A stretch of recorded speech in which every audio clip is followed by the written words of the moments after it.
Doctor please. Officer, हम आपको यहाँ से अंदर नहीं लेके जा सकते। Sir it's a request. Please आप अंदर नहीं आ सकते, लेकिन अंदर सस्पेक्ट जो कुछ भी कह रहा है आप उसे ग्लास पैनल के बाहर लगे हुए स्पीकर पर साफ साफ सुन सकते हैं। Thank you. नार्को टेस्ट एक ऐसा टेस्ट जिसमें इंजेक्शन की मदद से इंसान के मस्तिष्क को सच बोलने के लिए प्रेरित किया जाता है। तो क्या इस नार्को टेस्ट से सीबीआई किसी नतीजे पर पहुंच पाएगी? क्या किया तुम लोगों ने, बोलो। हमको कुछ नहीं पता। खून हुआ था, जानते हो ना? हाँ, आकृति बेबी का और प्रेमराज का। किसने मारा उनको? को नहीं पता। रात को तुम प्रेमराज से मिले थे, बोलो। जी। तुम आकृति के कमरे में गए थे, बोलो। हाँ। तुमने आकृति के साथ क्या किया? मैंने नहीं। तो फिर तुम कमरे में क्या करने गए थे? कमरे में नहीं गया। गोपाल, तुमने अभी अभी कहा तुम कमरे में गए थे। गोपाल बोलो। गोपाल बोलो, क्या तुम आकृति के कमरे में गए थे? नहीं, वो वीर बहादुर आया था। वीर बहादुर गया था? थापा गया था? दोनों साथ गए थे? पता नहीं।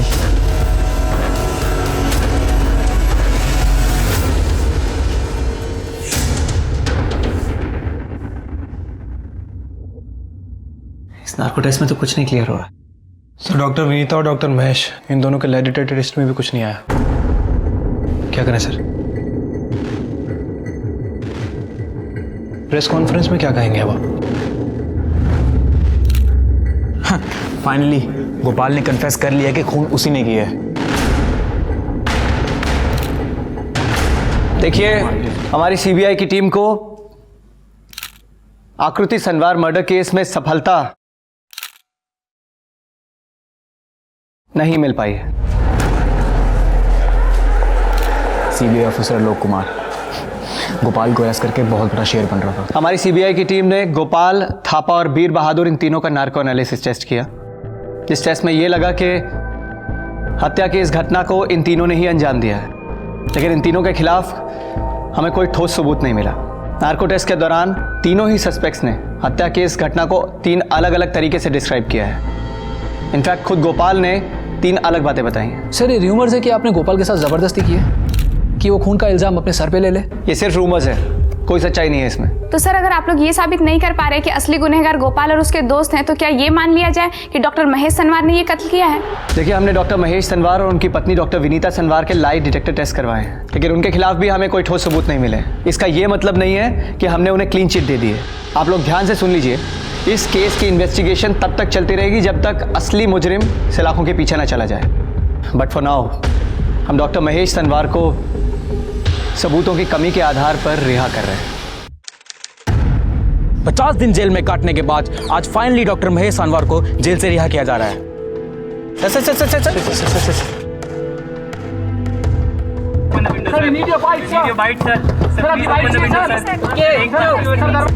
अभी नहीं, मुझ में अभी इतनी हिम्मत नहीं कि इनके सवालों का जवाब दे सकूं। I understand.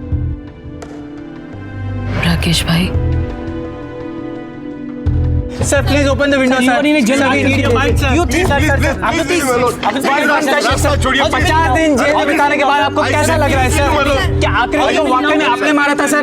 डॉक्टर महेश अपना स्टेटमेंट बाद में देंगे। प्लीज अभी इन्हें अंदर जाने दीजिए।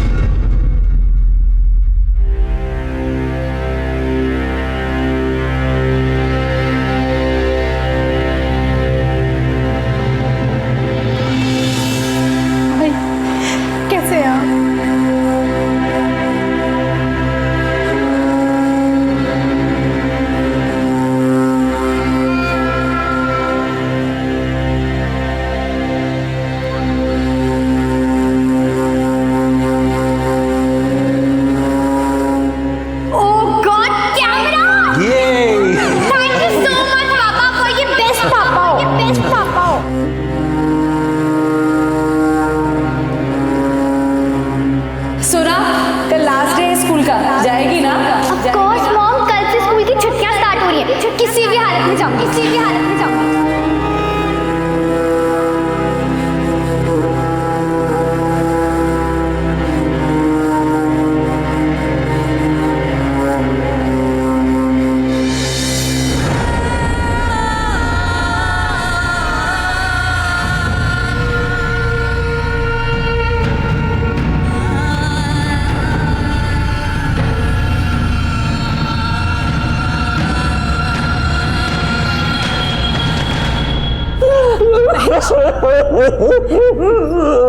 महेश,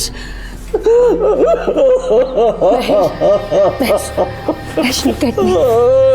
मेरी तरफ देखो महेश, प्लीज हौसला रखो। मैं अभी तक स्ट्रांग हूँ, सब तुम्हारी वजह से। जिस तरह से तुमने सब कुछ हैंडल किया है, कोई और नहीं कर पाता। Please be brave for me. अगर तुम टूट जाओगे तो मैं कैसे संभाल पाऊंगी अपने आप को? प्लीज। अक्कू के जाने के बाद ये घर नहीं रहा। मुझे हर जगह अक्कू दिखाई दे रही है, पर मैं उसे छू नहीं सकता। हमारी बच्ची। जिस घर में अपने बच्चे की निर्मम हत्या हुई हो, उस घर में भला कौन रह सकता है? आकृति की यादों को अपने दिल में समेटे डॉक्टर महेश और डॉक्टर विनीता सनवार विनीता के माता पिता के घर चले गए। इधर सीबीआई ऑफिसर आलोक कुमार को गोपाल, बीर बहादुर और थापा को गिरफ्तार करने के लिए बहुत से लोगों की निंदा का सामना करना पड़ रहा था। गोपाल, बीर बहादुर और थापा के परिवार, रिश्तेदारों और जानने वालों का यह मानना था कि वो सब निर्दोष हैं और वो ये लिखित में देने को तैयार थे कि ये तीनों हत्या वाली रात आकृति के घर नहीं बल्कि अलग अलग जगहों पर थे। यहां तक कि बीर बहादुर के वकील नरेश यादव ने नेशनल ह्यूमन राइट्स कमीशन को यह वीडियो दिखाकर यह साबित करने की भी कोशिश की कि सीबीआई गोपाल, बीर बहादुर और थापा को टॉर्चर करके उनसे यह कबूल करवाना चाहती है कि यह हत्या उन्होंने ही की। कुछ ऑर्गेनाइजेशंस ने सीबीआई पर यह आरोप लगाया कि वो डॉक्टर महेश सनवार को बचाने के लिए 3 गरीब लड़कों को फंसा रही है। वहीं हिंदी मीडिया वाले भी बार बार गुस्से में इस बात पर जोर दे रहे थे कि अक्सर ऐसे केसेस में नौकरों और गरीब लोगों को दोषी मान लिया जाता है। सीबीआई ऑफिसर आलोक कुमार का यह मानना था कि उन्होंने गोपाल के घर से जो खुखरी जब्त की है उसका इस्तेमाल शायद इस हत्या में किया गया था, लेकिन डीएनए टेस्ट में ऐसा कुछ भी सामने नहीं आया। यहां तक कि एक सिक्योरिटी गार्ड ने बड़े ही साधारण ढंग से अपनी बात को रखने की कोशिश की कि गोपाल की गिरफ्तारी के बाद भी बीर बहादुर और थापा ने भागने की कोशिश नहीं की। इससे साबित होता है कि वो दोनों निर्दोष हैं। इतना ही नहीं, अभी सीबीआई ऑफिसर आलोक के सामने एक ऐसी बात आनी बाकी थी जो उन्हें शर्मिंदा करने के लिए काफी थी।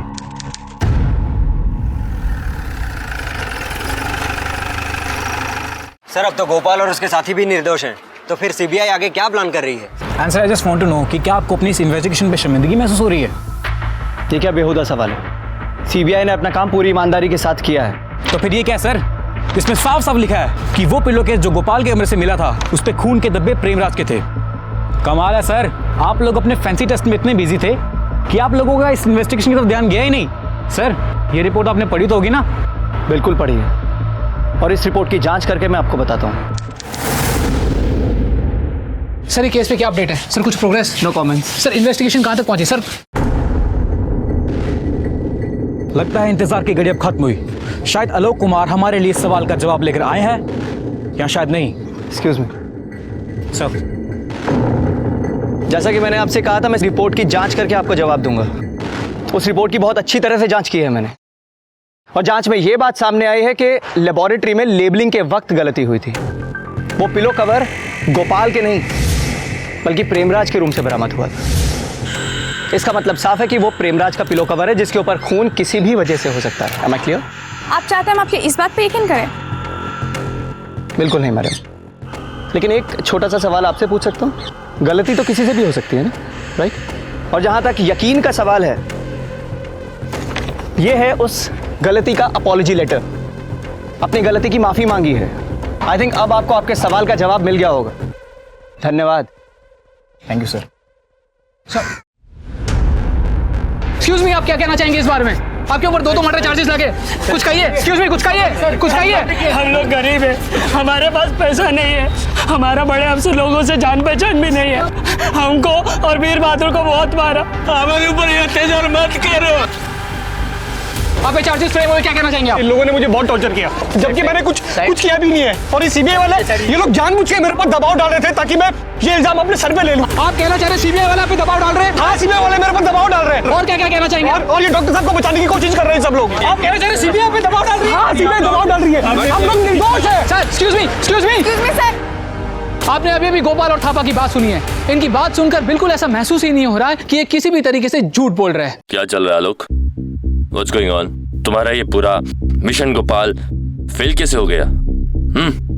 तुम्हें जरा भी अंदाजा है मिनिस्टर्स और ह्यूमन राइट्स एक्टिविस्ट्स ने इसे कितना बड़ा मुद्दा बना दिया है? सर, हमारे पास जो सबूत थे उसके बिना पर ही मैंने इन्वेस्टिगेशन किए हैं, और ये बिल्कुल भी आसान नहीं था सर। पहले ही पुलिस की केयरलेसनेस की वजह से बहुत सारे सबूत किसी काम के नहीं रहे। तो please don't play the blame game. हमें पता है इन्वेस्टिगेशन में पुलिस से कहां चूक हुई है, और इसीलिए तुम्हें यहाँ बुलाया गया है, वरना तुम्हारी जरूरत ही क्या थी? सर, मैंने बिना किसी पक्षपात के ये इन्वेस्टिगेशन किए हैं, और इन नौकरों से मेरी कोई जाती दुश्मनी नहीं है सर। ना ही मैं उस माइंडसेट का आदमी हूं कि सारा ब्लेम नौकरों पे डाल दिया जाए। Please try to understand sir. इन लोगों को मैंने इसलिए अरेस्ट किया क्योंकि मुझे जो सबूत मिले उससे यही लग रहा था कि हत्या की इस घटना को इन लोगों ने अंजाम दिया है। हाँ तो ठीक है, जो कुछ भी करना है चुपचाप करते। नार्को टेस्ट को लेके मीडिया में इतनी पब्लिसिटी करने की क्या जरूरत थी? सर, कैमरे के सामने आने की मेरी भी कोई दिली इच्छा नहीं है। मेरे ऊपर मीडिया का इतना प्रेशर था कि मुझे प्रेस कॉन्फ्रेंस करनी पड़ी सर। सर ट्रस्ट मी, मुझे अभी भी लगता है कि गोपाल और उसके साथी कुछ ना कुछ जरूर छुपा रहे हैं sir. Please give me some more time. मैं इन तीनों के अगेंस्ट बहुत ही स्ट्रॉन्ग एविडेंस इकट्ठा कर लूंगा। Please sir.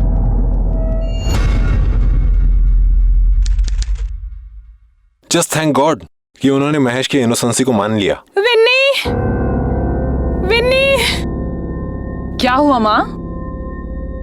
हमारी अक्कू को कभी इंसाफ नहीं मिलेगा। जी हाँ, आपने सही सुना।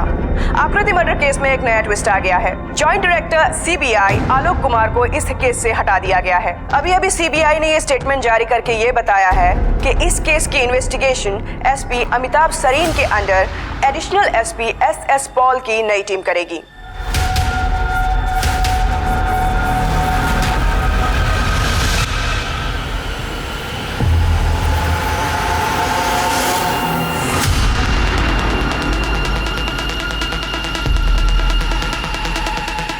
ठीक है सर, डॉक्टर सनवार के घर का लेआउट मैप है। आकृति का मर्डर यहाँ हुआ है और उसके पेरेंट्स सो रहे थे यहाँ। यस सर, लेकिन आलोक कुमार की टीम ने कंट्रोल एनवायरनमेंट में एक फॉग गिराकर साउंड टेस्ट किया था, जिसमें उनका कहना है कि दूसरे कमरे में आवाज नहीं गई। फॉग गिराकर? Yes sir. जहां एक इंसान को बेरहमी से पीटा गया और उसका गला रेता गया हो, वहां सिर्फ फोर्क जितनी आवाज होगी।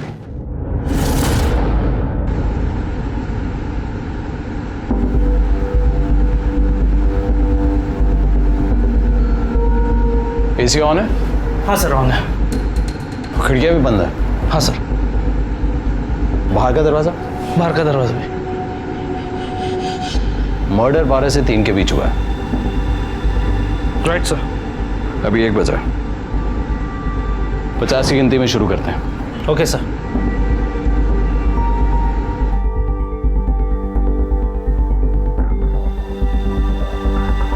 वनीता जी ने कहा था उस सुबह आकृति के रूम का दरवाजा थोड़ा खुला था। Right sir. इसको थोड़ा खुला ही रहने देते हैं। Okay sir.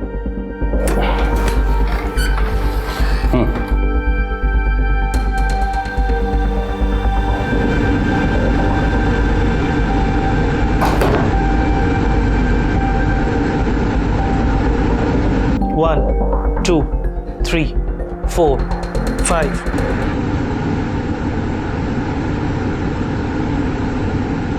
$48, $49, $50.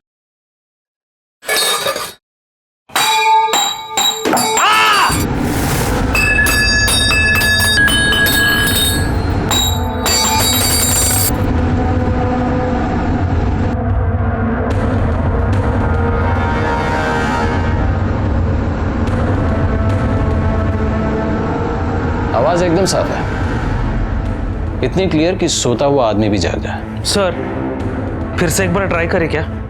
नहीं, उसकी कोई जरूरत नहीं है। कल सुबह सनवार से बात करने के लिए इतना काफी है। Doctor Vanita, doctor Mahesh, have a seat. Very sorry for your loss. आकृति के साथ जो कुछ हुआ बहुत बुरा हुआ। आर यू श्योर आपका इस सब में कोई इन्वॉल्वमेंट नहीं है?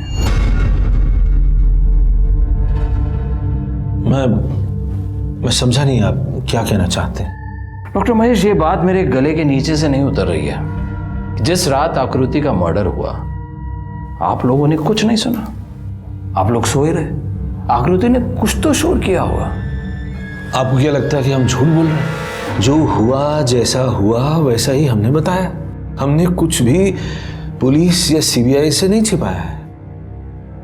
ऑफिसर प्लीज, आप जिसने हमारी बेटी को मारा है आप उसे ढूंढिए, उसे सजा दीजिए। वही तो कर रहा हूं डॉक्टर महेश, मेरे ऊपर भी प्रेशर है, इसीलिए आप लोगों से सवाल कर रहा हूं।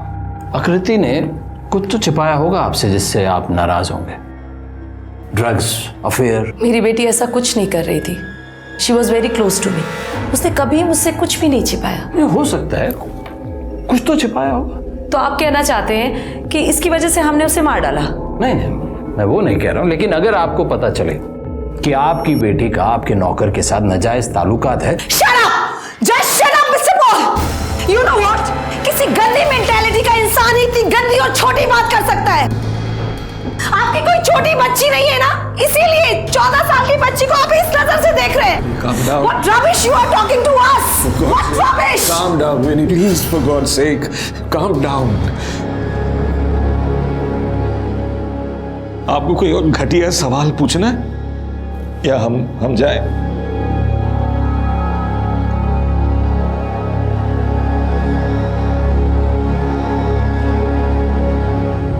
सर,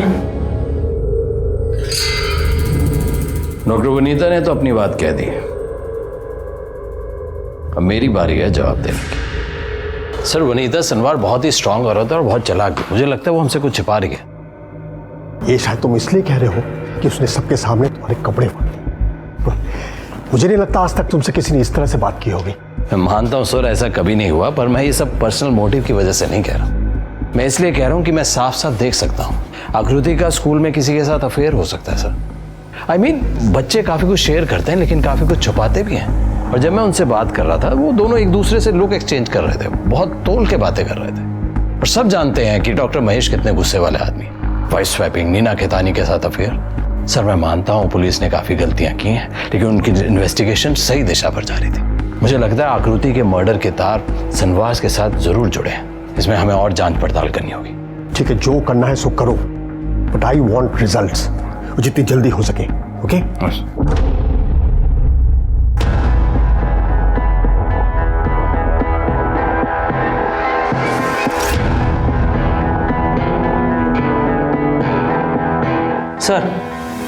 सर ये देखिए, ये बड़ा इंटरेस्टिंग डिटेल है। डॉक्टर महेश और डॉक्टर विनीता को बुलाओ। Right sir.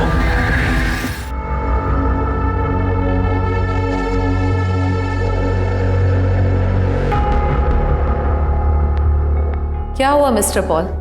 लोगों से बदतमीजियां करने की वजह से आपसे आपका कैबिन भी छीन लिया गया, जो आपने हमें यहाँ बुलाया है। कैबिन छोड़िए, अगर आपने मेरे सवालों का सच सच जवाब नहीं दिया तो मेरी नौकरी भी जाती रहेगी। बैठिए। हमने अब तक सच ही कहा है आपसे। ठीक है, आयुष के बारे में बताइए। आकृति का क्लासमेट। आकृति और आयुष की पिछले कुछ महीनों से काफी गहरी दोस्ती थी और आकृति देर रात आयुष से फोन पे बात भी करती थी। वो Ayush was part of Akriti's friends group only. पढ़ाई लिखाई के सिलसिले में बच्चे आपस में कॉन्फ्रेंस कॉल करते थे। उस वक्त और भी बच्चे होते थे, वो सिर्फ आयुष से बात नहीं कर रही होती थी। ठीक है, आप कह रही हैं तो आपकी बात मान लेते हैं। आयुष ने उस रात, जिस रात आकृति का मर्डर हुआ था, 11:30 बजे आपकी लैंडलाइन पर फोन किया था, जो आपके रूम में था। 34 सेकंड उसकी बात हुई थी। किसने उसका फोन उठाया था? नो, ऐसा कोई फोन नहीं आया था। कमाल है। आयुष का कहना है कि उसने आकृति का फोन ट्राई किया और जब उसका फोन नहीं लगा तो उसने 11:30 बजे आपके लैंडलाइन पर फोन किया और आप कह रही हैं कि उसका फोन आया ही नहीं। आकृति कभी कभी लैंडलाइन की रिंग साइलेंट पर डाल देती, तो अगर कोई फोन आया भी होगा तो हमें पता नहीं चला होगा। पर आयुष का कहना है कि 34 सेकंड उसकी बात हुई है। किसने उससे बात की? तो आप आयुष से पूछिए ना, फोन उसने किया था, उसे पता होगा कि हमें से किससे बात हुई थी उसकी। हमने उससे पूछा है लेकिन उसको याद नहीं है उसने किससे बात की। आई एम श्योर ऑफिसर वो कंफ्यूज्ड होगा। I am sure phone silent पर ही होगा। तो आपके पड़ोसी, आपके फ्रेंड पुनीत लुथरा झूठ बोल रहे हैं कि 16 मई की मॉर्निंग में जब चीखें सुनी वो आपके घर की तरफ आए और आपसे पूछा कि पुलिस वालों को फोन किया कि नहीं। आपने कहा नहीं और वो आपके फोन की तरफ बढ़े। आपने कहा लैंडलाइन खराब है। ये बात आप मुझे भी कह सकते थे कि लैंडलाइन खराब थी और आयुष का फोन आया ही नहीं, लेकिन आपने एक मन गढ़ंत कहानी बना के मुझे कहा कि आकृति ने फोन साइलेंट किया।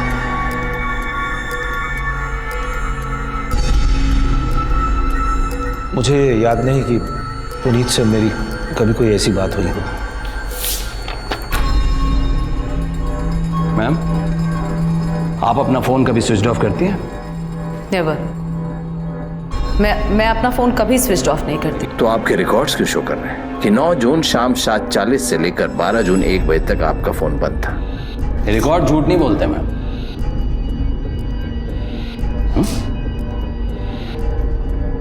Damn it. Try to understand, officer. Cell phone on करके भी क्या करती? लोगों के कंडोलेंस कॉल्स अटेंड करती। हमारी बेटी मरी थी, अब किसे सुध रहती है कि मोबाइल ऑन है या नहीं? Try to understand, officer. Isn't that obvious? आकृति के सर पर किसी ब्लंट और फ्लैट हथियार से वार किया गया था और वार इतना जबरदस्त था कि ऐसा लगता था कि मानो उस हथियार को हवा में लहराकर पूरी ताकत के साथ उसके सर पे मारा। तो ये हथियार हॉकी स्टिक हो सकता है या गोल्फ क्लब भी? हॉकी स्टिक तो नहीं, पर गोल्फ क्लब जैसा कुछ। तो ऐसा हो सकता है कि आकृति पर गोल्फ क्लब से तब अटैक किया गया हो जब वो किसी के साथ सेक्स कर रही थी। ऐसा तो मैंने कभी कुछ नहीं कहा। नहीं, ये हम कह रहे हैं।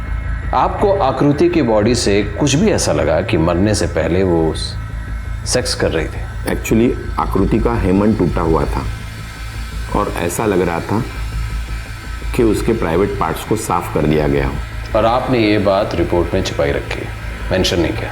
एक्चुअली मैं पूरी तरह से श्योर नहीं था। या आपको किसी ने कहा कि इस चीज को रिपोर्ट में शामिल ना करें? आप कहना क्या चाह रहे हैं? कहना ये चाहते हैं कि हमने र्यूमर सुना है, राकेश सनवार ने किसी से कहकर आप पर दबाव डाला था कि सेक्स एक्टिविटी की बात रिपोर्ट में शामिल ना करें।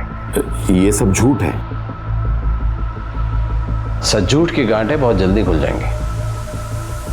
डॉक्टर सुरेश राज कहाँ है? सर, प्रेमराज का पोस्टमार्टम मैंने ही किया था और ये रही रिपोर्ट्स।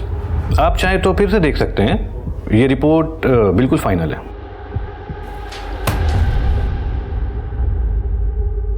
क्या फाइनल है और क्या नहीं, ये मैं डिसाइड करूंगा। अगर आपको तकलीफ है तो आप सीबीआई हेडक्वार्टर आ सकते हैं बयान देने। जी सर, आप तो नाराज हो गए। बताइए ना, क्या पूछना चाहते हैं? मैं पूरी तरह से कोऑपरेट करूंगा। आप ये बताइए कि प्रेमराज की रिपोर्ट पे आपने ये क्यों नहीं मेंशन किया कि मरने से पहले उसने सेक्स किया था? सर, ऐसा कुछ भी नहीं था जो इस बात को साबित कर सके। सिर्फ एक्चुअली सेक्स करने के बाद मेल के प्राइवेट पार्ट्स में थोड़ी सी सूजन हो जाती है और वही सूजन प्रेमराज के प्राइवेट पार्ट्स में भी थी। तो आपने ये बात रिपोर्ट में क्यों नहीं लिखी? ये साइंटिफिकली प्रूव नहीं किया गया है। ऐसा कुछ लोगों को होता है और कुछ लोगों को नहीं भी होता। गले को रेतने के लिए कौन सा हथियार यूज किया होगा? डेंटिस्ट जो चाकू यूज करते हैं वो? नहीं, डेंटिस्ट वाले चाकू से गला नहीं रेता जा सकता, पर सर्जन वाले चाकू से रेता जा सकता है। सर्जन वाला चाकू यहाँ घर में होना उसकी पॉसिबिलिटी कम है। ये जो घर में नॉर्मल धारदार वाला चाकू होता है उससे हो सकता है। पॉसिबल है।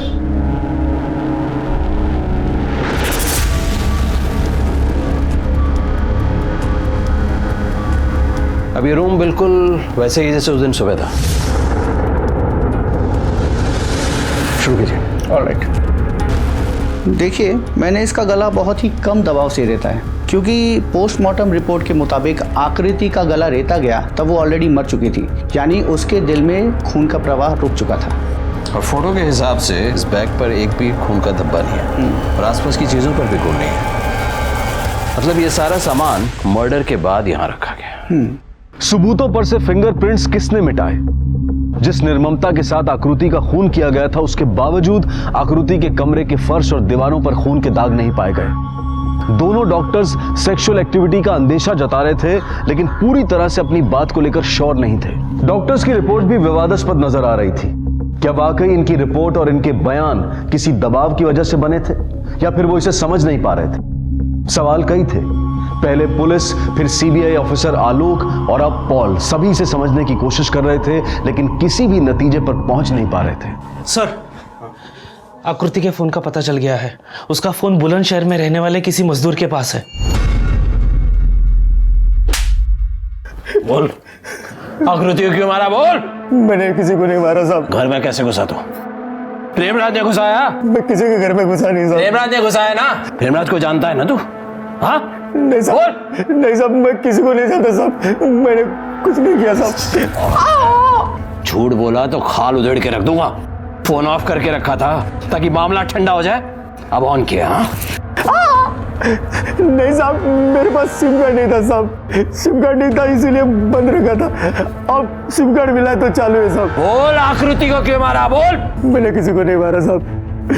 मैंने किसी को मारा, मैं सच बोलता हूँ साहब। मैंने किसी को नहीं मारा। ये फोन मेरी बहन कविता ने मुझे दिया था। साहब, मैं लोगों के घर घर जाके काम करती हूँ। कुछ दिन पहले मैं सुबह सुबह काम पे जा रही थी तो पटरी पे मुझे वो फ़ोन मिला। फ़ोन की हालत ठीक ठाक थी, तो मैंने सोचा कि ये फ़ोन मैं अपने भाई को दे दूँ। मैं सच बोल रही हूँ साहब। हमने किसी को नहीं मारा, कोई खून नहीं किया साहब हमने। सर, इसमें डेटा कार्ड नहीं है। फोटो और टेक्स्ट मैसेजेस भी मेमोरी से डिलीट किए गए। तूने हटाया फोटो? उठो। नहीं साहब, जब ये फोन मुझे मिला था इसमें ऐसा कुछ भी नहीं था साहब। तुम लोग जाओ। ठीक है सर। जिसने भी आकृति का मर्डर किया है, बहुत सोच समझ के सारे सबूत मिटा दिए हैं। महेश और विनीता को बुलाओ। लेकिन जिस दिन आपने कहा उसी दिन हमने गोल्फ क्लब के सेट्स आपके पास भिजवा दिए थे। उसके लिए शुक्रिया, लेकिन हमने आपको यहाँ आने की तकलीफ इसलिए दी है कि जो गोल्फ क्लब सेट हमने आपसे मंगवाया था उसमें नंबर 4 और नंबर 5 गायब है। नंबर 4 और नंबर 5 असल में कार के अंदर ही रखे हुए थे, और मई की शुरुआत में जब ड्राइवर कार को सर्विसिंग के लिए ले गया था तो उसने वो दोनों क्लब्स प्रेमराज के कमरे में रखवा दिया। अरे प्रेमराज, प्रेमराज भाई अपने कमरे में रख। ओ तुम ही रख दो ना, हम काम कर रहा है। रख दो, रख दो, रख दो, रख।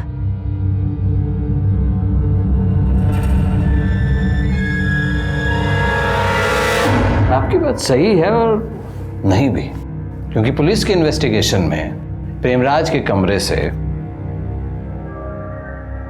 नंबर 4 गोल्फ क्लब मिला। नंबर 5 कहां पे है? मुझे नहीं पता। वो मेरे घर के छज्जे पर थी, साफ सफाई के दौरान मुझे मिली।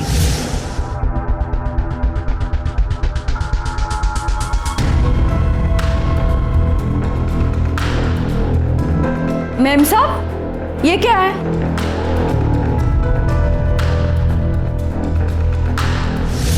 कमाल है, जब हम आपसे गोल्फ क्लब के बारे में पूछते हैं आपको घर की सफाई याद आ जाती है और आपको अपने छज्जे पर गोल्फ क्लब भी मिल जाता है, लेकिन आपने ये बताना जरूरी नहीं समझा कि जानते हुए भी शायद वो हत्या के लिए इस्तेमाल किया गया हो। देखिए, मैं साफ सफाई का प्लान काफी दिनों से कर रही थी। उस दिन आपने मुझसे अचानक पूछ लिया तो मैं नहीं जवाब दे पाई। अभी वो गोल्फ सेट मैं अपने साथ लेकर आई हूँ कार में, आप ले सकते हैं। आपने मुझसे गोल्फ क्लब का सेट मांगा था, हमें कैसे पता चलता कि आप मर्डर वेपन ढूंढ रहे हैं मिस्टर पॉल?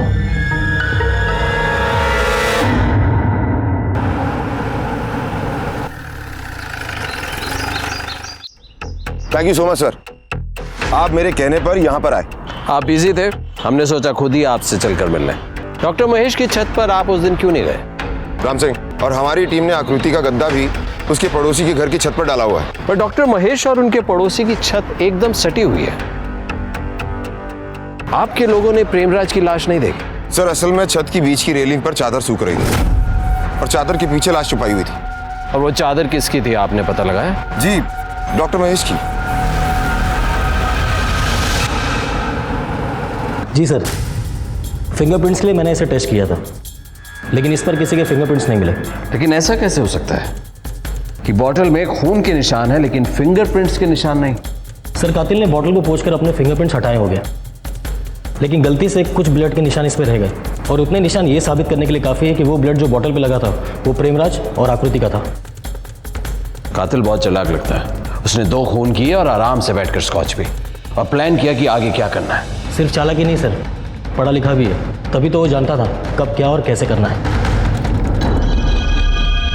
ये केस बहुत हद तक साफ हो चुका है, और जैसे कि मुझे लगता है कि उस रात डॉक्टर महेश ने आवाजें सुनी और आवाजें सुनकर वो प्रेमराज के कमरे की तरफ गए, और वहां उन्होंने देखा प्रेमराज मौजूद नहीं था। उन्हें लगा आवाजें आकृति के रूम से आ रही है।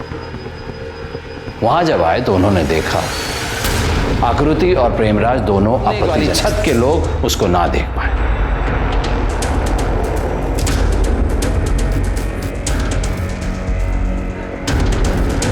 इसके बाद दोनों आकृति के कमरे में आए और आकृति इसके बाद उन्होंने सामान इधर उधर बिखरा दिया ताकि एक क्राइम सीन क्रिएट हो जाए। फिर उन्होंने खून के धब्बे जो फर्श पर थे उसको साफ किया, अपने खून से रंगे कपड़े और जो हथियार जिससे उन्होंने गला रेता। इसके बाद पुलिस को गुमराह करने के लिए डॉक्टर महेश घर के बाहर गए। उन्होंने बीच का दरवाजा बंद किया और प्रेमराज के कमरे से वापस अपने घर में आ गए। इसके बाद उन्होंने स्कॉच पी, लेकिन उन्हें ध्यान आया कि उस पे दाग हैं, फिंगरप्रिंट्स हैं। उन्होंने उसको साफ किया। अब ये सब सुनने के बाद भी आपको शक है कि डॉक्टर महेश और डॉक्टर विनीता इस क्राइम के लिए कसूरवार नहीं है? आप मुझे सिर्फ 1 दिन दीजिए, आगे क्या कार्रवाई करनी है ये मैं आपको कल बताऊंगा। ओके?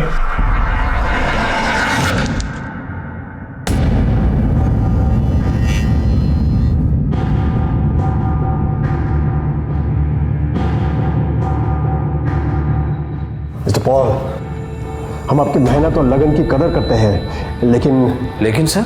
लेकिन हम आपको सनवर्स को अरेस्ट करने की परमिशन नहीं दे सकते। क्यों सर? सारे क्लूज का इस तरफ इशारा है कि दोनों उस क्राइम में इन्वॉल्व हैं। मिस्टर पॉल, ये सिर्फ आपका शक है, कोई ठोस सबूत नहीं है ना आपके पास। न उस स्कॉच के बोतल में कोई फिंगरप्रिंट्स मिले, न उस गोल्फ क्लब में कोई निशान या खून के धब्बे या स्किन की कोई टिश्यूज जिससे ये साबित हो कि मर्डर में उसे वेपन के रूप में इस्तेमाल किया गया है। और वो चाकू जिससे गला रेता गया है वो तो मिला ही नहीं। आप यूं ही किसी पर खून का इल्जाम नहीं लगा सकते। तो सर कैसे पता चलेगा? प्रेमराज और आकृति तो आएंगे नहीं बताने।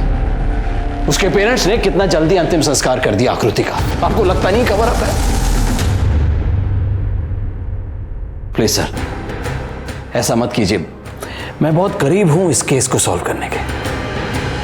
Please sir. आकृति मर्डर केस में अभी अभी एक बहुत बड़ी न्यूज आई है। सीबीआई ने इस केस को क्लोज करने का फैसला लिया है। इसका मतलब है सीबीआई जो कि नौकर और हेल्पर के पीछे पड़ी थी, वो उनके खिलाफ सबूत इकट्ठा करने में नाकामयाब रही है। The report that is submitted is not the closure report. It's a charge sheet posing as a closure report. A charge sheet implicating the Sanwars as murderers of their own daughter.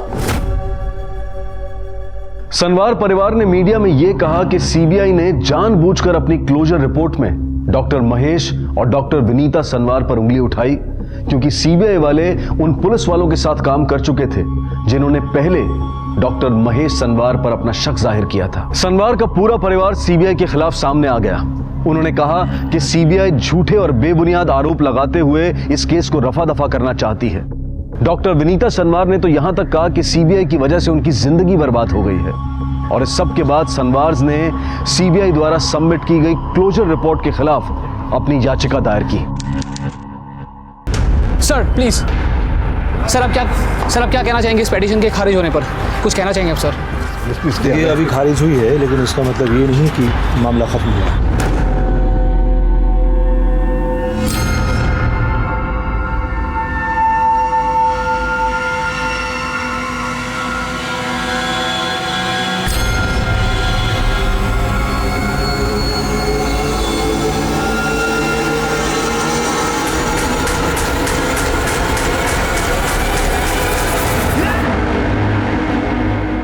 तुम दोनों ने अपनी बेटी को मारा है। अरे कोई बाप अपनी बेटी को ऐसा करता है क्या? आप लोग ने इसे छोड़ दिया है। इसे तो फांसी होना चाहिए, मार देना चाहिए, मार देना चाहिए। Welcome back. Today we have with us in our studio Mrs. Vinita Sanwar, the mother who has run from pillar to post to seek justice for her dead daughter. And now additionally, she has to seek justice for her injured husband as well, who thankfully did not suffer any serious injuries. Hello ma'am. इतना सब कुछ हो गया है कि now I have lost the power to react. कुछ समझ में नहीं आ रहा है कि क्या बोलूं, क्या कहूं मैं। Even today CBI has not taken proper precaution. ये जानते हुए भी कि मीडिया वाले रूमर्स फैला रहे हैं, जिसकी वजह से लोगों में गुस्सा है और उसी की वजह से मेरे हस्बैंड पर अटैक भी हुआ। फिर भी so I beg to all media person, please rumours फैलाना बंद कीजिए। इनफैक्ट मुझे तो कभी कभी लगता है कि किसी को कोई फर्क ही नहीं पड़ता कि मेरी बेटी को न्याय मिलेगा कि नहीं।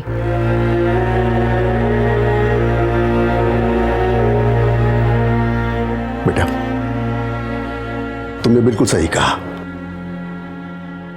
हमारा श्रीमान बहुत सीधा और अच्छा आदमी था। वो आकृति को छोरी जैसा समझता था, लेकिन वो साहब से, डॉक्टर साहब से बहुत डरता था। वो छोटी छोटी बातों पर बहुत गुस्सा करता था, कभी कभी मारने का भी कोशिश करता था। डॉक्टर महेश और मैडम बोलते थे कि तू घर का राज बाहर जाके बताता है, और उस दिन हमको पीसीओ में फोन करके बता रहा था। कैसा राज मैडम?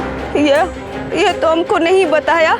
डॉक्टर महेश और उनकी बीबी विनीता मैडम और डॉक्टर महेश का भाई, वो सब उसको बोलते थे कि तू घर का राज बाहर बताएगा तो तुझे जान से मार देंगे। और वो तो तीनों लोग मिलके हमारे श्रीमान को मार डाला। मैम, आपने ये बात पहले क्यों नहीं बताई? हमको लगा कि न्याय दिएगा हमें, लेकिन वो कुछ भी नहीं किया। लेकिन अब हम हत्यारे को ढूंढ के रहेगा, हम उसको छोड़ेगा नहीं।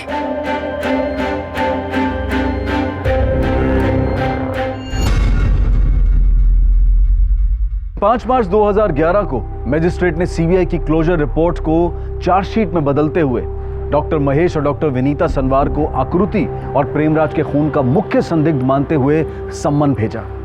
सीबीआई कोर्ट के इस फैसले से हैरान सनवार दंपत्ति ने पहले इलाहाबाद कोर्ट का और फिर सुप्रीम कोर्ट का दरवाजा खटखटाया, लेकिन सबने उनकी याचिका खारिज कर दी। 21 जून 2013 को सीबीआई स्पेशल कोर्ट में इस केस की सुनवाई शुरू हुई।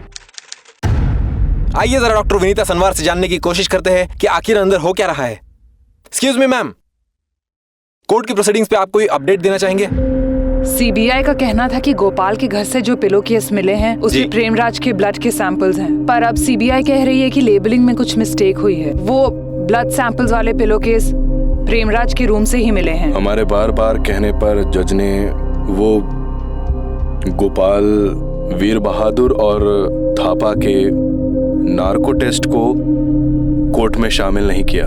उन्होंने कहा कि ये नार्को टेस्ट कोर्ट में एडमिसिबल नहीं है, और डिफेंस लॉयर के पास एविडेंस की कमी होने की वजह से वो बार बार वीर बहादुर, थापा और गोपाल को बेकसूर साबित करने की कोशिश कर रही है। कोई भी सच का पता नहीं लगा रहा है, बस उन्हें बचाने की कोशिश की जा रही है। हमने उनसे कहा कि वो जो छत पर हाथ का छाप था और वो स्कॉच की बोतल पर जो खून का निशान था और वो गोल्फ क्लब की टच, उसका डीएनए टेस्ट कराएं, पर जज ने उसके लिए भी मना कर दिया। तो कैसा महसूस कर रहे हैं मैम? पुलिस की नाकामयाबी के बाद सीबीआई पर हमें बहुत भरोसा था, पर अब वो भरोसा भी टूटता हुआ नजर आ रहा है। अब आप ही लोग बताइए, ऐसे वक्त पर मुझे कैसा महसूस करना चाहिए। टू बी ऑनेस्ट, आज तक मुझे लगता था कि मेरी बेटी को इंसाफ मिल जाएगा, पर अब यह भरोसा भी टूटता जा रहा है। 15 दिसंबर 2013 को सीबीआई स्पेशल कोर्ट ने डॉक्टर महेश और डॉक्टर विनीता सनवार को आकृति और प्रेमराज की हत्या का दोषी माना और साथ ही उन पर सबूतों को मिटाने, सीबीआई को इन्वेस्टिगेशन के दौरान गुमराह करने और गलत एफआईआर लिखवाने का भी दोषी माना गया और 16 दिसंबर 2013 को उन्हें उम्र कैद की सजा सुनाई गई। डॉक्टर महेश और डॉक्टर विनीता सनवार ने सीबीआई स्पेशल कोर्ट के इस फैसले को गलत बताते हुए फरवरी 2014 में इलाहाबाद हाईकोर्ट में गुहार लगाई और आखिरकार सितंबर 2017 में इलाहाबाद हाईकोर्ट ने यह माना कि आकृति और प्रेमराज की हत्या के लिए सनवार दंपति के खिलाफ कोर्ट में जो सबूत पेश किए गए वो काफी नहीं है और सिर्फ शक के आधार पर किसी पर हत्या जैसा संगीन आरोप लगाना गलत होगा और आखिर में इन दोनों को निर्दोष मानते हुए इलाहाबाद हाईकोर्ट ने इन्हें रिहा कर दिया। This is the breaking news of the year, maybe of the decade. The High Court has acquitted the Sanwars of all the charges. सनवार्स को बेनिफिट ऑफ डाउट देते हुए उनके 3.5 साल की सजा खत्म होने के बाद आज उन्हें बाइज्जत बरी कर दिया गया है। अब कातिल चाहे जो भी हो, एक चीज का हम सभी को बेहद अफसोस रहेगा, चाहे वो हम हो, हमारा ये पूरा सिस्टम हो, हम सब मिलकर भी आकृति और प्रेमराज को न्याय नहीं दिला पाए।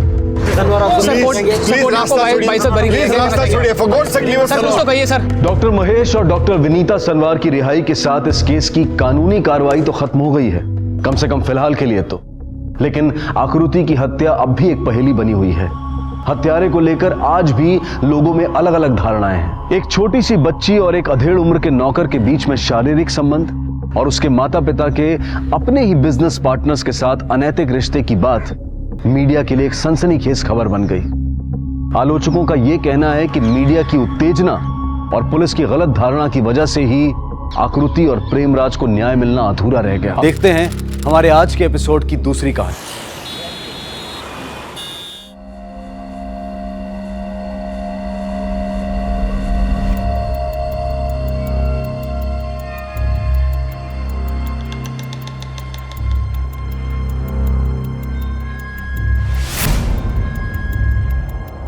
पुख्ता सबूत और गवाहों के अभाव में आज की सुनवाई रद्द की जाती है। अगली सुनवाई की तारीख 13 जून। 13 जून। Yes your honour. वकील साहब फिर से डेट? आप कुछ बोल क्यों नहीं रहे? आप रुकिए, मैं बात करता हूं। Yes your honour, prosecution is also okay with 13 June. वकील साहब ये फिर से नई डेट? ये सब देखिए मैडम, हम चाह ले भी कितना भी कोशिश कर लें, लेकिन उन्होंने एक बार कह दिया कि हेयरिंग नहीं होगी तो नहीं होगी। हमारी कोशिश करने से कुछ नहीं होता। उनके पास ऐसे हजारों केस है और हमारा केस उनमें से एक है। उनके लिए ये भले एक और केस है, मेरे लिए तो मेरा बेटा है ना मैडम, जिसको इतनी। प्लीज बाहर जाके बात करें प्लीज।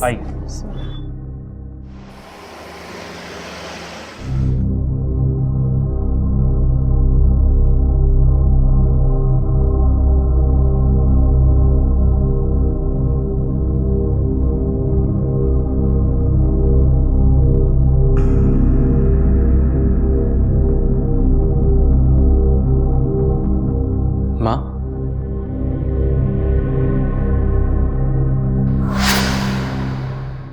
माँ, अगर आप इस तरह कमजोर पड़ जाओगे तो कैसे चलेगा? You have to be strong.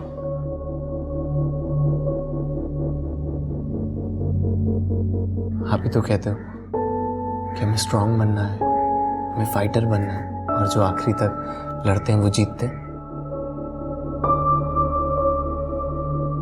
मेरी माँ, you have to be strong.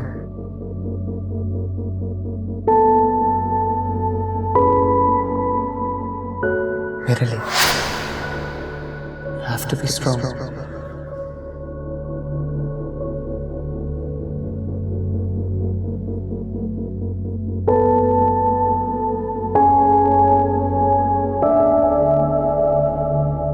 ऐसा कुछ जरूरी नहीं है, तैयारी और आर्ग्यूमेंट्स भी तो कोई चीज होती है ना।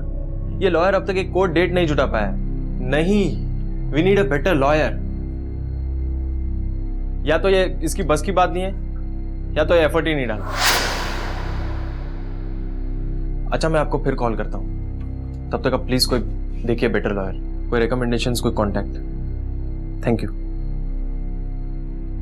ये क्या है विपिन? अभी तक बैग नहीं पैक किया तुमने? आज का एक ही दिन है, पता है ना? कल पुणे लौटना है तुम्हें। कैसे मॉम, कैसे जाऊं? यहां इतनी प्रॉब्लम्स हैं, इतने कंफ्यूजन्स हैं। It's a mess. ये केस, वो लॉयर, पापा की हेल्थ, आप अकेले कैसे इस सबके साथ यहां, और मैं वहां पुणे में। मॉम, मुझे तो यहां होना चाहिए आपके साथ। पापा's health. How can I? You have to. Phone पर बात कर लेंगे, चाहिए तो तुम आते जाते रहना, but you have to go. Okay? मैं पापा को खाना खिला के आती हूँ, फिर हम दोनों खाते हैं। तब तक पैक कर लो।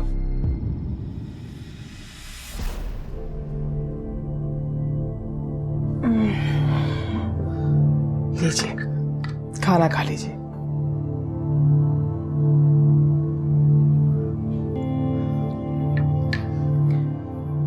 विपिन निकलेगा कल पुणे के लिए। रुकना चाह रहा था, लेकिन मैंने मना किया। अच्छा जी।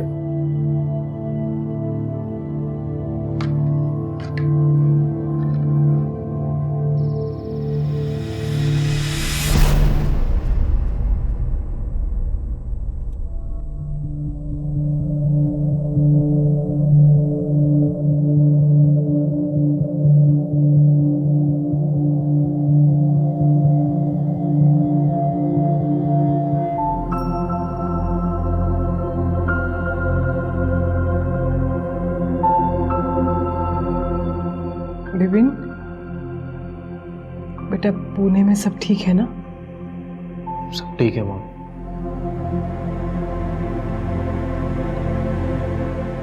मॉम, एक लॉयर है, Shalini Oswal. She is good. Mister Ramachandran जानते हैं उसे। मॉम, इस केस के लिए वही सही है। We must meet her. Teacher होने के नाते मैं इतने सालों से बच्चों को यही सिखाती आई कि जीवन में चाहे कितनी मुश्किलें आए, हार न मानना। ऐसे में खुद मेरे कमजोर पड़ने का तो सवाल ही पैदा नहीं होता। ये बात कभी कभी मैं भूल जाती, लेकिन प्रीतीश हमेशा मुझे याद दिलाता। कहता, कम ऑन मॉम, तुम कमजोर नहीं पड़ सकती। सो मैं लड़ती रहूंगी हौसले के साथ प्रीतीश के लिए। कैसे ये नहीं जानती, लेकिन लड़ूंगी जरूर। जब तक प्रीतीश को इंसाफ नहीं मिलता, लड़ती रहूंगी। I told. हेलो, आओ। Hello aunty. आओ आओ ना। अरे बैठे रहिए ना। मॉम और डैड और पापा, ये है शरद, कल ईशानी, और मॉम ये है आरती। नमस्ते अंकल। नमस्ते आंटी। नमस्ते बेटा। भूख लग रही है, कुछ खिला दो ना इन्हें। हाँ, मैं कुछ लाती हूँ। बैठो ना। बैठो बेटा।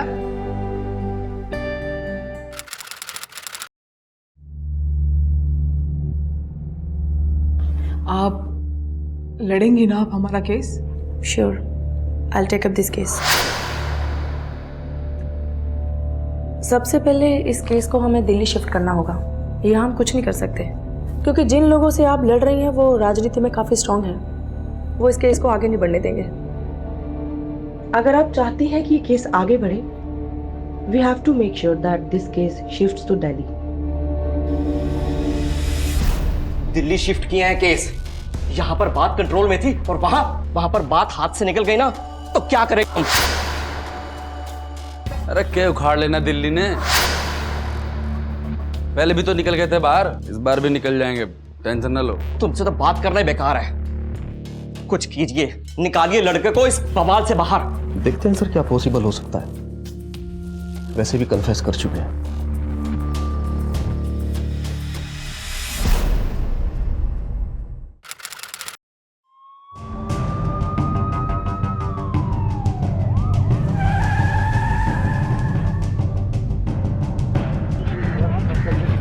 भार्गव जी, गाजियाबाद से दिल्ली केस शिफ्ट होने पर क्या इससे आपका केस कमजोर पड़ गया है?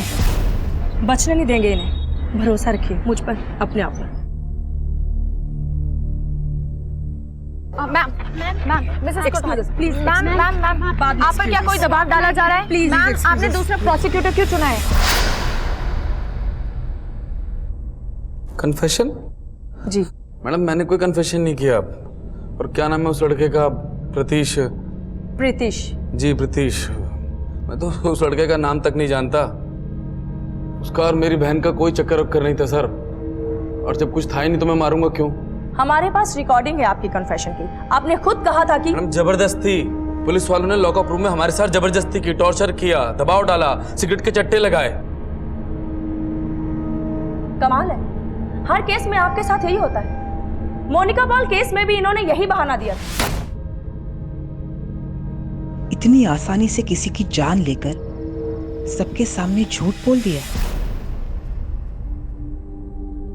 समझ नहीं आता ये सब क्या हो रहा है। आरती, अब आरती ही एक आखिरी उम्मीद है। वो खुद अपनी फैमिली के बीच फंसी हुई है। आरती को दुनिया के सामने सच बताना ही होगा अपने भाइयों के बारे में। अब सब आरती के ही हाथों में है। वाई? अच्छा, मैंने कहा था? किसने कहा था एग्जैक्टली? याद करो जरा, मैं याद करा दूं। बेटा तुम्हारा पेट तो लगता है इस फोन से ही भर जाएगा। अरे रहने दीजिए, शायद कोई लड़की है। क्यों प्रीतीश, कोई special? Are you in love?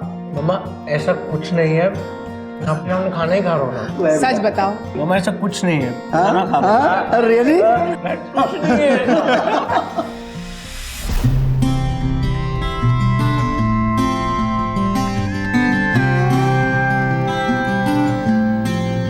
और कितना? आप ऑलरेडी लेट हो। प्लीज आप उसको जल्दी भेजो। 20 बुके चाहिए मुझे। आप जाओ। और ये और 20 और? लगता है सारे महीने की सैलरी इसी में लगा दी है। Valentine I'll see you in the evening, हाँ? तो मतलब तुम दोनों ने डिसाइड कर लिया है ना? बताइए। मामा प्लीज। क्या प्रीतीश? आपको पता है ना, तुम्हारी खुशी में ही हमारी खुशी है। अच्छा मामा। Thank you. You welcome. लेकिन इसके लिए पहले हमें आरती के मॉम और डैड से मिलना पड़ेगा। एक्चुअली आंटी, इलेक्शंस है तो मेरे पापा थोड़े से बिजी हैं, पर इलेक्शंस खत्म होते ही मैं आपको उनसे मिलवा दूंगी। मेरे पापा थोड़े से कंजर्वेटिव हैं, स्ट्रिक्ट हैं। So elections? तुम्हारे पापा कौन है बेटा? Aunty, minister SP Bhargava.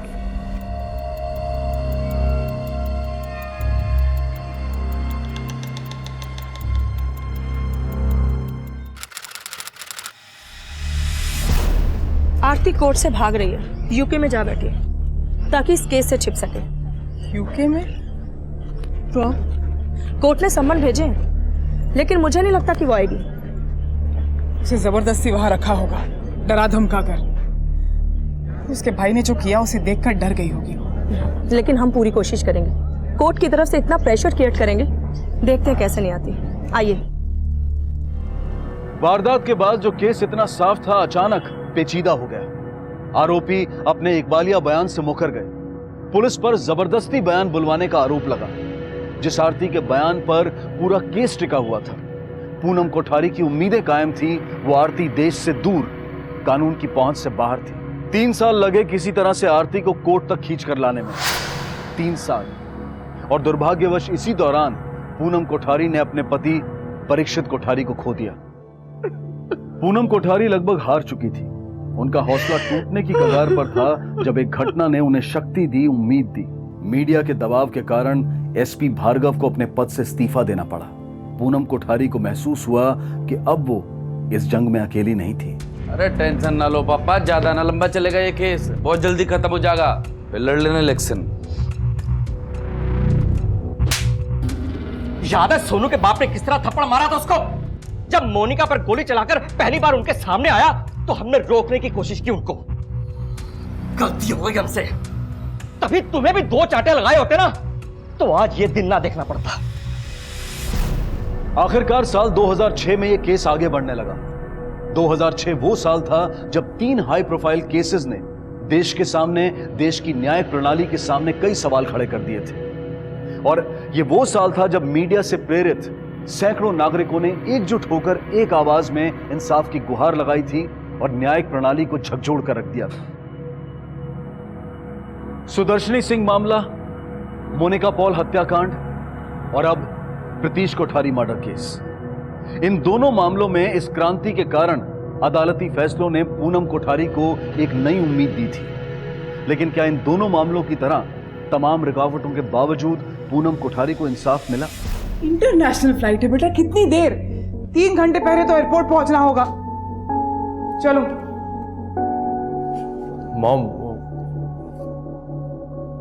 नहीं विपिन, प्लीज अभी नहीं। मैं जानती हूं तुम जाना नहीं चाहते बेटा, किसी और के लिए नहीं, प्रीतिश के लिए। You have to go. Mom, लेकिन ऐसे सिचुएशन में अकेले छोड़कर आपको मैं... तू मेरी चिंता मत कर विपिन। बेटा मैं जानती हूं तू ये सोच रहा है ना कि प्रीतिश के इंश्योरेंस के सारे पैसे तेरी पढ़ाई में लग रहे हैं। तू उसकी चिंता मत कर। तुझे वहां पढ़ने भेजना, ये सब ये प्रीतिश ही चाहता था ना तेरे लिए। उसका ही सपना पूरा कर रहा है ना तू। चल बेटा, बहुत दूर जाना है।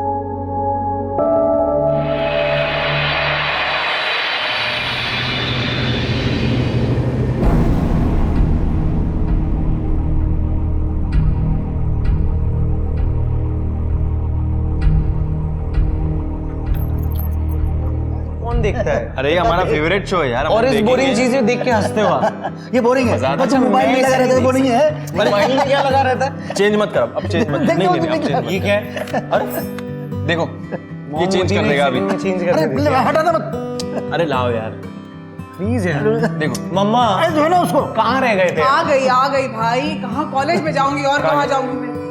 कुछ नहीं देख रहे हो तुम लोग? कॉमेडी है, देखो ना। शोर बंद करो ना कॉलेज से। करो एक।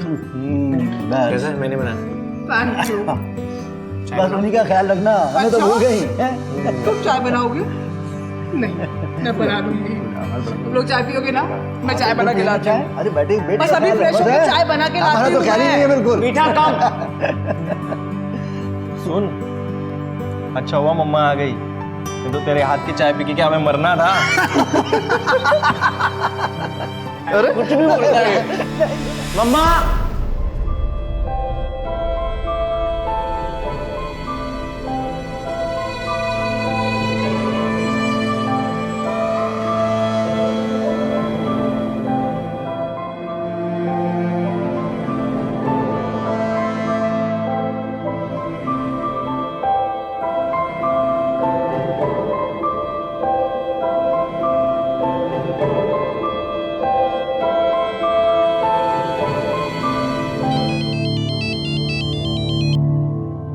हेलो पूनम जी, आरती आ गई। आखिर आना ही पड़ा उसे।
Request denied.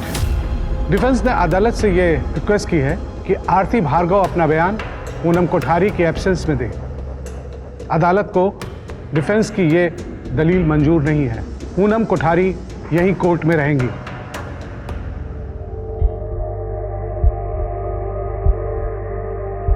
आपकी फैमिली, खास तौर से आपके भैया प्रीतिश को नुकसान पहुंचा सकते हैं, इस बात का आपको पहले से डर था, अंदेशा था। पुलिस को दिया हुआ अपना ये बयान कोर्ट के सामने रखें प्लीज। प्रकाश भैया प्रीतिश को क्यों नुकसान पहुंचाएंगे? क्योंकि उसे प्रॉब्लम थी तुम दोनों के बीच के रिलेशनशिप को लेकर। लेकिन मैम, प्रीतिश और मेरे बीच में ऐसा कुछ भी नहीं था। हम सिर्फ अच्छे दोस्त थे, बस।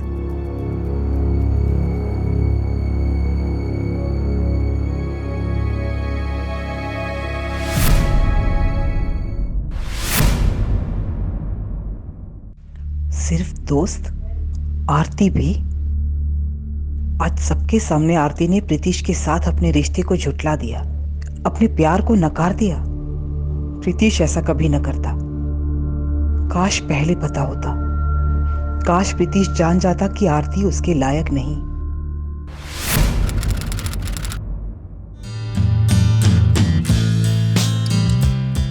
नहीं मम्मा, आज ही लौटूंगा। अब बस थोड़ा सा लेट हो जाऊंगा, लेकिन रात को लेट आऊंगा। अच्छा ठीक है, लेकिन ज्यादा लेट मत करना। And take care.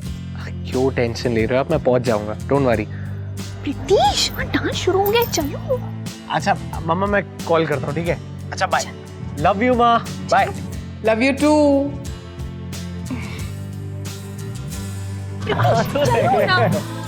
सब नाच रही थी।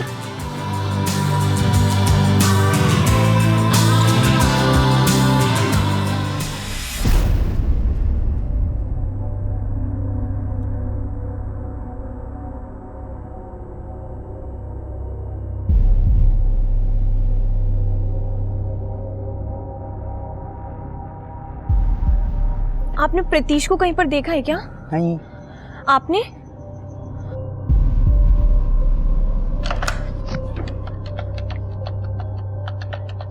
एक्सक्यूज मी, आपने प्रीतिश को कहीं पर देखा है क्या? आपने? ओके। हेलो। हेलो आरती। जी आंटी। बेटा, प्रीतिश का फोन नहीं लग रहा। वो वहीं है या निकल गया? आंटी, मैं खुद उसे ढूंढ रही हूँ। ढूंढ रही हूँ मतलब? आरती, ठीक तो है ना सब? I don't know aunty. मतलब आरती, कहीं तुम्हारी फैमिली से कोई प्रीतिश को? आंटी, आप एक बार मेरे पापा से बात कीजिए। तुम्हारे पापा से? जी आंटी, मैं आपको उनका नंबर देती हूँ, आप नंबर नोट कीजिए। हाँ हाँ, दो। 9729।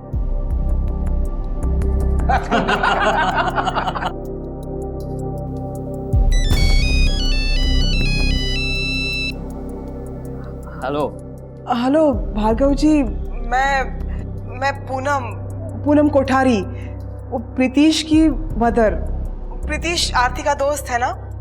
वो आरती के साथ प्रीतिश और उसके कुछ दोस्त शादी में गए थे। वो मैं अभी बात नहीं कर सकता, मैं अभी मीटिंग में हूँ। अरे नहीं, जरा अर्जेंट है, वो अभी तक घर। अभी मैं फ्री होके बात करूँगा उनसे।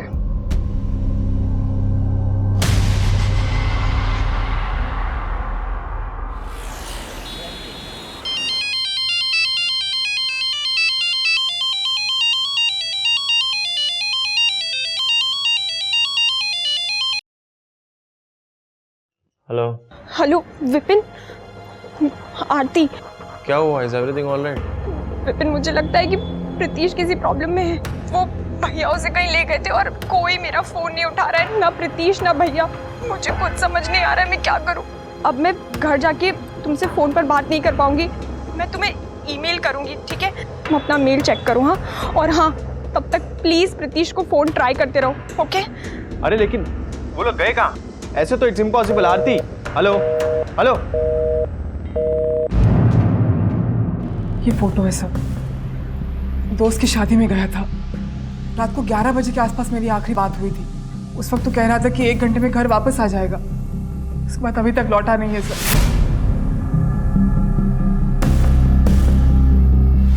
वहाँ उसने ऑरेंज कलर का कुर्ता और सफेद चूड़ीदार पहन रखा। डोंट वरी, हम पता लगा लेंगे। शादी के वेन्यू का पता? सर इन्होंने बता दिया है।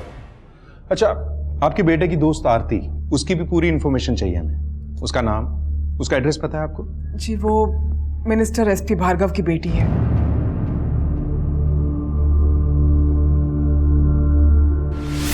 सर आरती भार्गव का भाई प्रकाश भार्गव वही है, मोनिका पॉल मर्डर केस में अक्यूज्ड, फिलहाल बेल पे बाहर है। लेकिन सर आपको लगता है ये पॉसिबल है? आई मीन इतने सीरियस केस में जेल जाके बेल पे बाहर आके फिर से किसी और को नुकसान पहुंचाएगा वो? लग तो यही रहा है। जो लड़का 1 घंटे में घर आने वाला था गायब है। सिर्फ गुमशुदा की फैमिली ही नहीं, बल्कि प्रकाश की अपनी बहन आरती को ऐसा लगता है कि प्रकाश ने ही प्रीतिश को कुछ किया है। सारे डिटेल्स निकलवाओ। प्रीतिश के साथ जो जो दोस्त शादी में गए थे सबसे कांटेक्ट करो, और शादी में जितने भी मेहमान थे सबकी लिस्ट निकलवाओ। गुलशन, कुछ भी चूकना नहीं चाहिए। इन्वेस्टिगेशन एकदम वाटर टाइट, कोई लूप होल नहीं, और हमें खास सावधानी बरतनी होगी क्योंकि प्रकाश मिनिस्टर एसपी भार्गव का बेटा है। सर प्रतीश और मैं काफी टाइम से क्लोज फ्रेंड हैं। हम दोनों साथ में शादी में गए थे, डांस किया, काफी मजा आ रहा था हम लोगों को वहां पर। खाना खाया, खाना जस्ट खत्म हुआ सर वो एक बंदा आया। तो तू कंटिन्यू कर, मेरा हो गया। ओके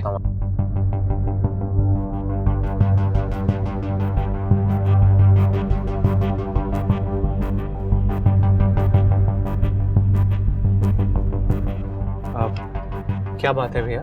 हाँ बैठ ना, गाड़ी में बैठ, आराम से बात करते हैं। यहीं पे कर लेते हैं। अरे यहाँ हल्ला गुल्ला कितना है यहाँ पर, कैसे बात करेंगे? जी बैठो।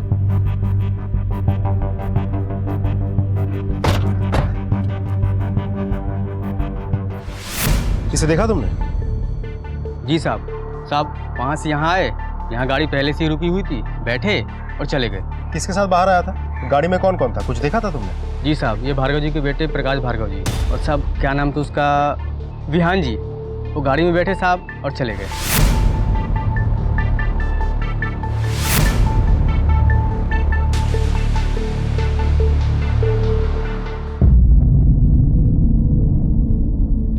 तो आपको शक है कि आपके भाई प्रकाश और कजन विहान ने ही प्रीतिश को कुछ किया है, क्योंकि ये दोनों आपके रिलेशनशिप के खिलाफ थे। देखिए, प्रीतिश किसी प्रॉब्लम में भी हो सकता है, इसलिए आपकी दी गई इंफॉर्मेशन बहुत काम आएगी। आप जो भी जानती हैं बताइए। मुझे बाद में पता चला कि विहान और प्रकाश भैया प्रीतिश को कहीं ले गए, इसीलिए मैं डर रही थी। मुझे डर था कि उन्होंने प्रीतिश के साथ कुछ।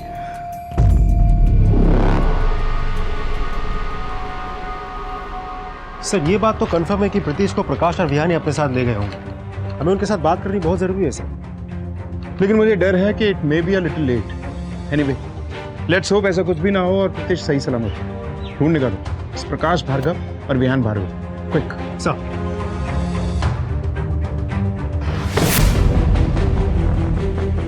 प्रकाश और विहान कहाँ है? क्या हुआ इंस्पेक्टर साहब? हमें सच सच बता दीजिए वो दोनों कहाँ हैं, हमें उन दोनों की तलाश है। देखिए फिलहाल इस वक्त वो घर पर नहीं है, लेकिन बात क्या हुई है? आप हमें सच सच बता दीजिए वो दोनों कहाँ हैं, नहीं तो उनके खिलाफ हम... देखिए इंस्पेक्टर साहब, मैं एकदम सच बोल रहा हूँ। आप चाहे तो घर की तलाशी ले सकते हैं। Thank you.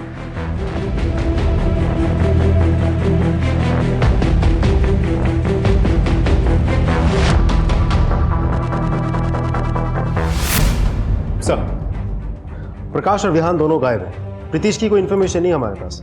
वैसे तीनों की फोटोग्राफ्स मैंने सर्कुलेट करवा दिए और पूरे स्टेट में सर्च एक्टिवेट करवा दिया सर। कम इन।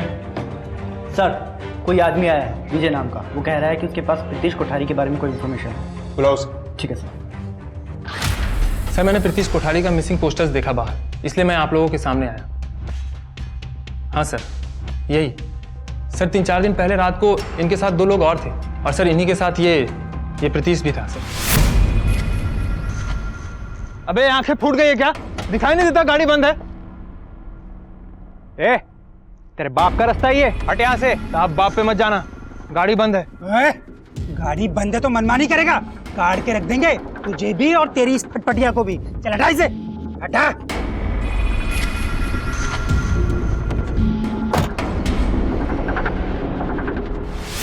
सर प्रीतिश को आखिरी बार प्रकाश और विहान के साथ यहाँ देखा गया था, जीडीए कॉलोनी। यहाँ से कहाँ गए होंगे सर? गुलशन, अब और लगने लगा है कि बचाने में देर हो गई है शायद। एनीवे, एटलीस्ट अब एक जनरल डायरेक्शन तो है। इस पॉइंट से कनेक्ट होने वाले सभी मेजर रास्तों पे पूछताछ करो, खासतौर पे हाईवे। देखो कुछ मिलता है क्या, और लोग डिप्लॉय करो। एक एक गली, एक एक स्पॉट की तलाशी लो, कुछ छूटना नहीं चाहिए। सर,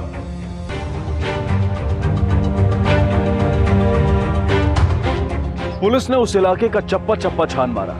जगह जगह पर प्रतीश की तस्वीर के साथ उसके पोस्टर लगाए गए और इस बीच मीडिया को इस खबर की हवा लग चुकी थी। पुलिस के लिए भी इस मामले को लोगों की नजरों से दूर रखना असंभव होता जा रहा था। आखिरकार 5 दिनों के बाद यह मामला पूरी तरह से उजागर हो गया जब एक लाश बरामद हुई।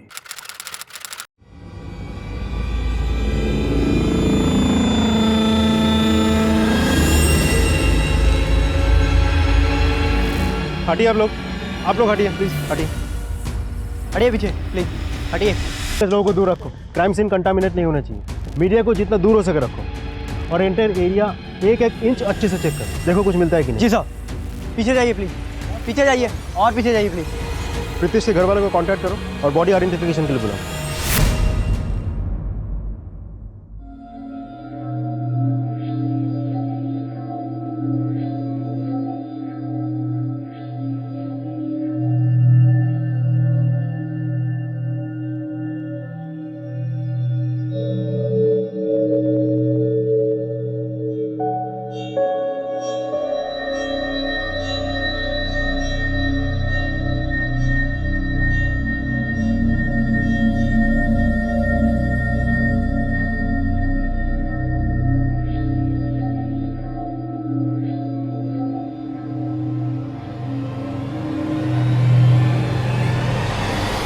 क्राइम सीन से थोड़ी सी दूर पर हमें ये मिला है, मोबाइल और घड़ी। ये घड़ी, ये मोबाइल, ये प्रीतिश का ही है।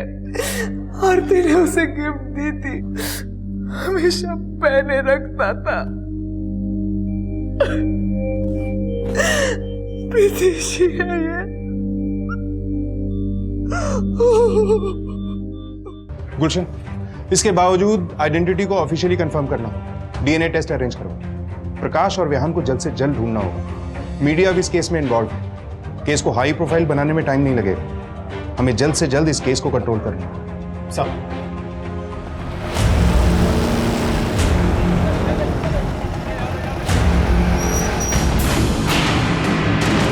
पुलिस की लगातार कोशिश के बाद यूपी पुलिस ने प्रकाश भार्गव और विहान भार्गव को पकड़ ही लिया। तुम दोनों के खिलाफ बहुत से लोगों के बयान है हमारे पास।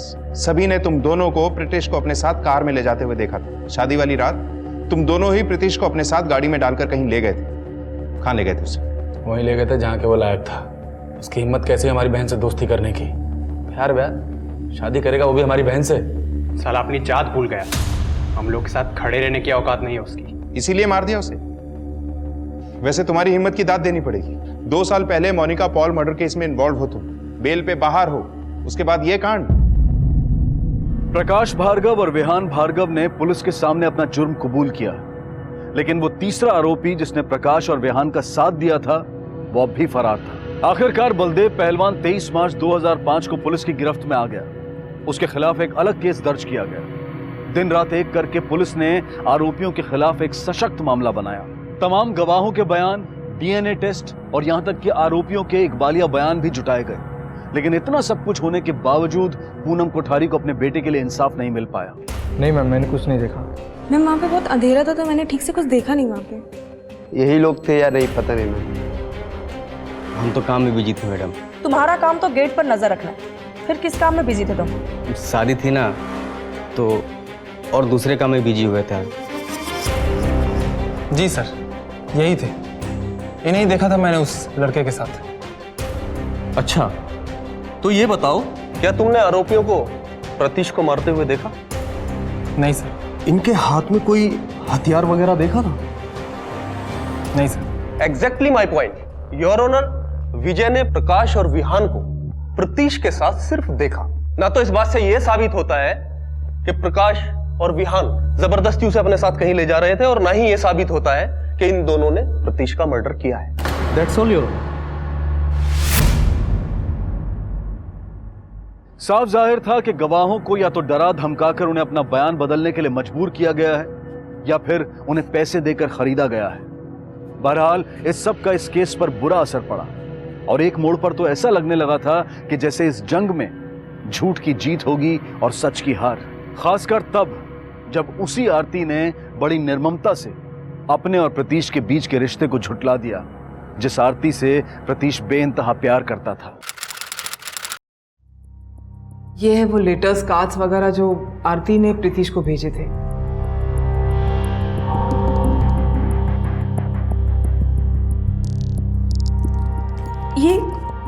ये सब आपने मुझे पहले क्यों नहीं दिए? किसे पता था कि इस रिश्ते को साबित करने की जरूरत पड़ेगी। आरती ने ही मुझे मना किया था।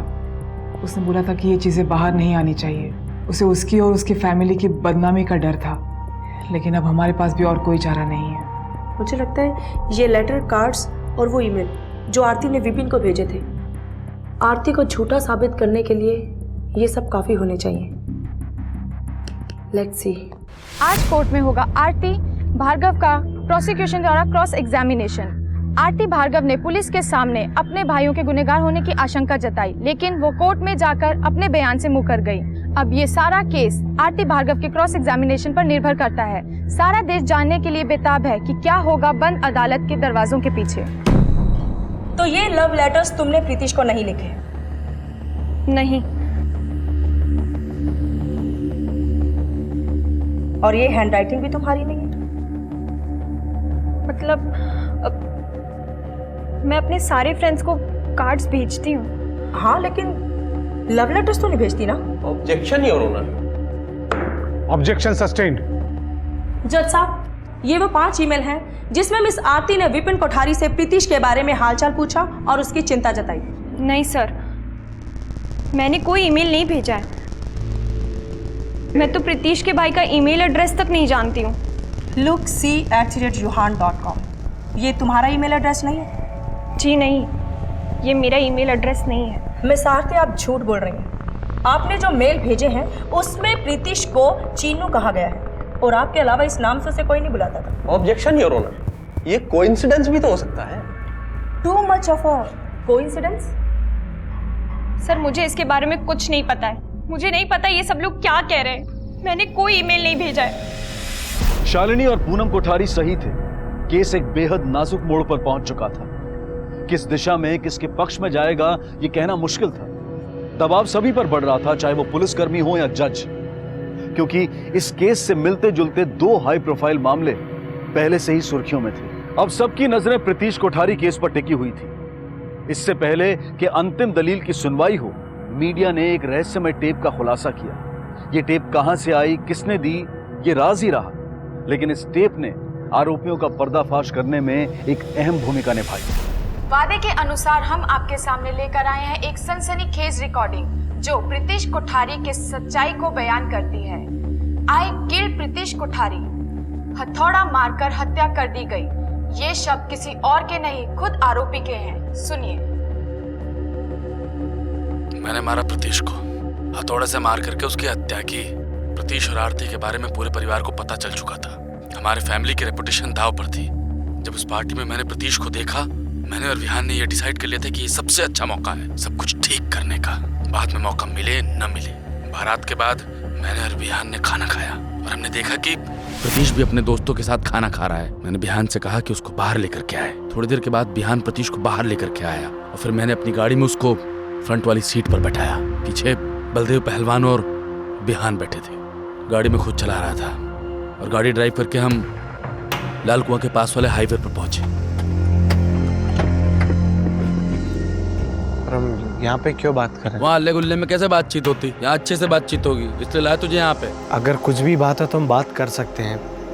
इसमें टेंशन लेने वाली कोई बात नहीं है। अरे हम क्यों टेंशन लेंगे बे? टेंशन तो अब तू लेगा। बहुत मजाक हो गया। मैं मजाक नहीं करता। नहीं मिली थी प्यार मोहब्बत करने को और फिर वही कार लेकर के हम दिल्ली चले गए। ये रिकॉर्डिंग साफ तौर पर साबित करती है कि प्रीतिश कोठारी का मर्डर किसी और ने नहीं बल्कि प्रकाश भार्गव और विहान भार्गव ने ही किया है। और ये सब साबित होने के बावजूद अगर उन्हें सजा नहीं दी गई तो ये घोर अन्याय होगा। देश की जनता एकजुट होकर न्याय मांग रही है और इस सैलाब को कोई नहीं रोक सकता।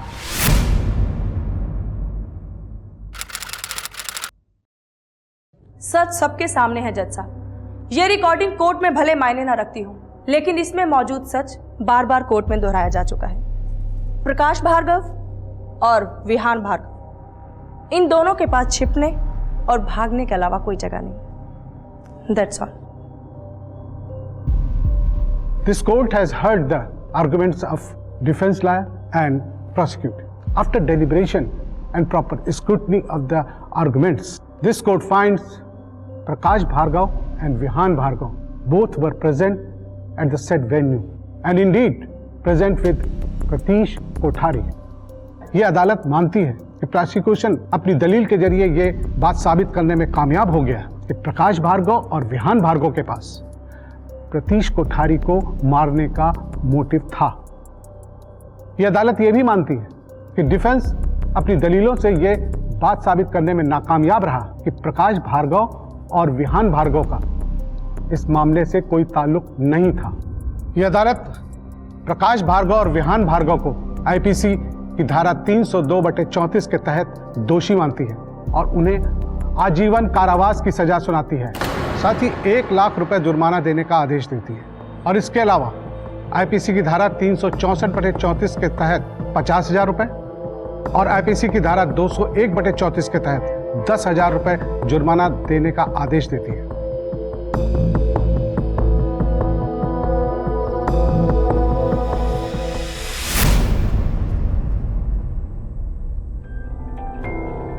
थैंक यू शरण, थैंक यू सो मच। अगर आप नहीं होती तो। Excuse me.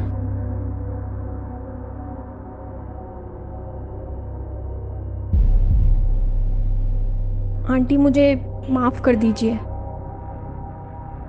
मैं अगर माफ कर भी दूं तो क्या हो जाएगा आरती? तुम अपने आप को माफ कर पाओगी कभी?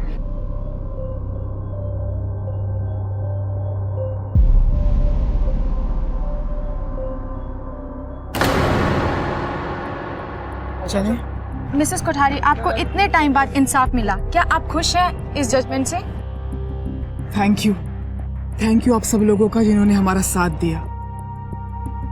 लेकिन हम इन मर्डरर्स के लिए उम्र कैद नहीं, डेथ पेनल्टी चाहते थे। आखिरकार सच की जीत हुई और झूठ की हार। एक और हाई प्रोफाइल केस जिसमें एक आम इंसान के लिए इंसाफ पाना मुश्किल लग रहा था, पर आखिरकार पूनम कोठारी को न्याय मिला। लेकिन पूनम कोठारी आरोपियों को उम्र कैद की सजा मिलने से संतुष्ट नहीं थी। उनकी सजाए मौत की मांग पर लोगों को हैरानी हुई। लेकिन समझिए उस मां की पीड़ा को जिसने अपने जवान बेटे को खोया हो, इंसाफ पाने के लिए अकेले ही संघर्ष किया हो। बेटे के छिन जाने के बाद उनका जीवन मौत से भी बदतर हो गया था। ऐसे में पूनम कोठारी की यह जिद अनुचित नहीं लगती। प्रीतीश भले ही मेरे सामने ना हो, पर मेरे साथ जरूर है। प्रीतीश के शब्दों ने ही तो मुझे लड़ने का हौसला दिया। अब जिंदगी का मतलब ही है सच के लिए लड़ना, इंसाफ के लिए लड़ना। बस मेरा बेटा जहां भी हो उसे शांति मिले।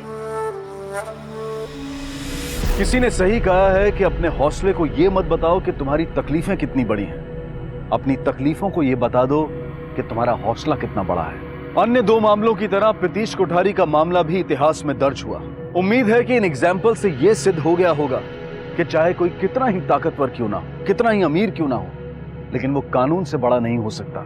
इसी विचार के साथ अब मैं अनूप सोनी आपसे विदा लेता हूं।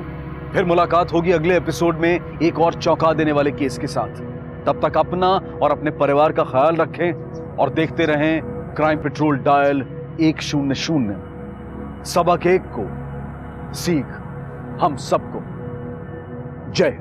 इस तरह के और भी एपिसोड देखने के लिए हमारे चैनल को सब्सक्राइब करें और बेल आइकन दबाना ना भूलें।